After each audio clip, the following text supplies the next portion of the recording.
आज हम आपको अहमद की कहानी सुनाते हैं। अहमद एक मेहनती और दियानतदार शख्स है, एक दरमियाने तबके के घराने का वाहिद कफील। उसके घर पर बिजली का एक आम सा मीटर लगा हुआ है। इस महीने जब अहमद ने बिजली का बिल देखा तो वो हैरान रह गया, क्योंकि आम दिनों में उसका बिल 2 से 3 हज़ार रुपये तक आता था, मगर इस बार बिल में लिखी रकम थी 9,720 रुपये।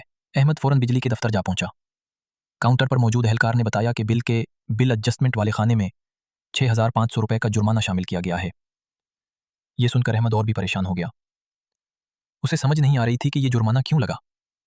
आखिर उसने ऐसा क्या किया था जिसकी वजह से इतनी बड़ी रकम लगा दी गई। अगर आप भी जानना चाहते हैं कि बिजली के बिल में जुर्माना क्यों लगता है, ये जुर्माना किस फॉर्म पर शिकायत के जरिए ख़त्म या चैलेंज किया जा सकता है, और आखिर डिटेक्शन बिल होता क्या है, तो जुड़े रहिए चीफ कंसल्टेंट पाकिस्तान के साथ, जहां रिटायर्ड चीफ इंजीनियर्स और माहिरीन तवानाई आपको रहनुमाई फराहम करते हैं, ताकि आप अपने बिजली के बिल को बेहतर समझ सकें, गलत जुर्मानों से बच सकें और अपने बजट को बेहतर अंदाज में प्लान कर सकें। अगर आपके ख्याल में अहमद के साथ ये जुर्माना क्यों लगा, तो नीचे कमेंट में अपनी राय ज़रूर दें। वीडियो को लाइक और शेयर करें ताकि हम इस कहानी का अगला हिस्सा भी आप तक पहुंचा सकें।